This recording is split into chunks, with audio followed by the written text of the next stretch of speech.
Hi there, I'm Kyle Dawson. I'm just going to give a quick reflection on the portfolio that me and she did for uh, evaluation and assessment in the education program. I have like brief notes written into the doc that is in the portfolio, but I'll just give this video as well just to break it down. So starting with the first question, something that I felt we confidently had as a fair evaluation was the fact that we equally divided our grading plan so that each element was weighted the same. I thought that was a good element, especially since it provides value for each element of our weighting plan and recognize them each as importantly crucial to student evaluation. Something I was a little unsure of though was if 4 was enough to break down a weighting plan, if that was like a good or bad number when developing a grading plan. Yeah, so basically just to see if there was a fairly even division of the focus of content or if you needed more. This is just on the first weighting plan we had, as we were a little confused as we didn't know we needed to, but there is another one in there now. But the reflection is basically just on the first one. When it comes to our performance task and rubric, something I was proud of was the use of our Bloom's taxonomy to describe what students will actually do. I felt this is vital because it really tells the students what the teacher is looking for specifically and what benefits they get from the performance task as well, which I think is really important because a lot of times students will be more engaged if they recognize why it is important, and really our description of what we are looking for helps both the students and the teachers. A few things we would change though with the performance task and the rubric was to make the rubric a little more in detail and ready for actual student handout, so giving it to the students. So just like making it more organized, more neat. Yeah, just writing in a little more description, just so like we as teachers can also know what we are looking for as well as what the students were going to look for. And it helps discern between the different qualities of presentations that we will see with our performance task. I think along with that would also be exploring other descriptors, because in our rubric we use frequency descriptors, so often, always, sometimes, to discern quality. But moving forward, I'd play around with like quality descriptors, like excellent use of, good use of, such and such, stuff like that. Another element that I would change with the performance task and the rubric was to add a bit more creativity and detail to the performance task. So why they're doing it, different modes of presentation for it, really communicate more in detail the actual task itself. I felt it was lacking a bit of depth and could be used more effectively to communicate importance to the students. When it comes to the same questions regarding the unit assessment plan, something I was proud of was our final description of the importance of each summative assessment item that we used, because it really hammered home to me the point of why they are used as assessment items. So I thought our description of why participation, why reflections are so important was really well done in getting our point across.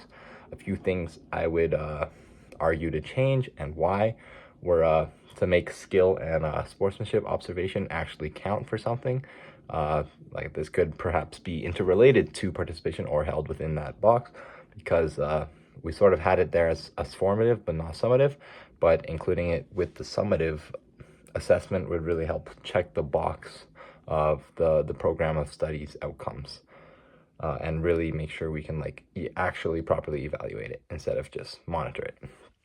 Another thing that I would change is including an assessment of skills somewhere. Being that this is a physical education unit, skills is still a very important part, even if it's just like monitoring or grading the development of skill, the growth of skill of a student.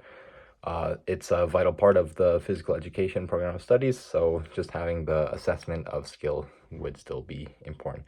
And with this, we also need to take a look at the new template for our unit assessment plan as we use the old one while building it. So that's just something to be cognizant of as well. When it comes to portfolio development as a student, a few opportunities I felt I would use a portfolio as a tool for assessment would be potentially having it in like more contemporary units like outdoor education or like health classes. Some benefits of this I found were that it's a good way to monitor personal growth of the students and have them think about their growth as well. It provides a nice final product for grading at the end.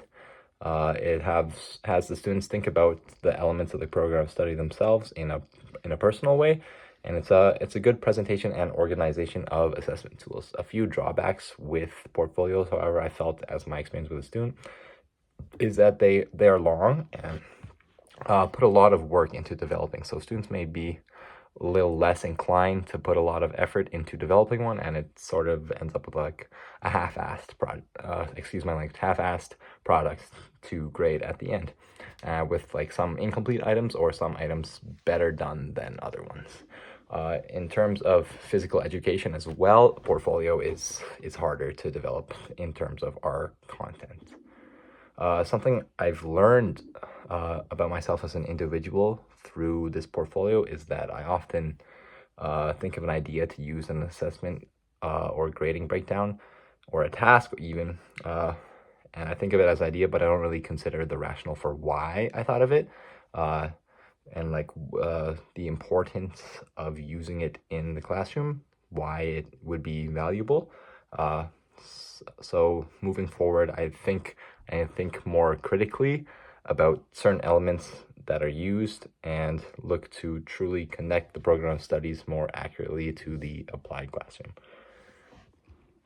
The most valuable feedback I received from my portfolio was actually from our professor Jenna herself. I thought that was the element of her asking for more assessment of skill development in our unit assessment plan, because it reminded me of the importance of the physical education element of skill development and that block, and that still needs to be a measure of grading within our major, and that it's still okay to include when it comes to assessment, because oftentimes physical education shies away from grading skill directly, but it was a good reminder to me that it's still okay to include in the unit assessment plan. Sorry, I had to move my phone to look at my notes here. In terms of the steps to creating a good assessment, I think I'm at an okay level. I'm at the basis, but not yet mastered, and I think personally I still have a lot of work to do and practice to do, as there are a lot of elements and steps to remember within creating a good assessment. A good step I think I'm at is clarifying the purpose for and circumstances of assessing student learning. I think I'm really good at recognizing the importance of why, when, and where, along with the circumstances of assessment and how that takes place. I think it's a strong suit of mine, but moving forward, a future growth of mine is determining the appropriate number and weight of assessment items. There's still gray area there on how many are needed, and how to pick which one to favor or value over the others, like which percentage should be graded more or less. I still don't know a definite way to do that yet, and struggle to find or think of appropriate weighting for different items. So the grading plan breakdown is still something I need to work on. But overall, that's why we are professionals, and that's why we work towards being teachers. And I thought the portfolio was a great way to develop my skills in this aspect. So thank you.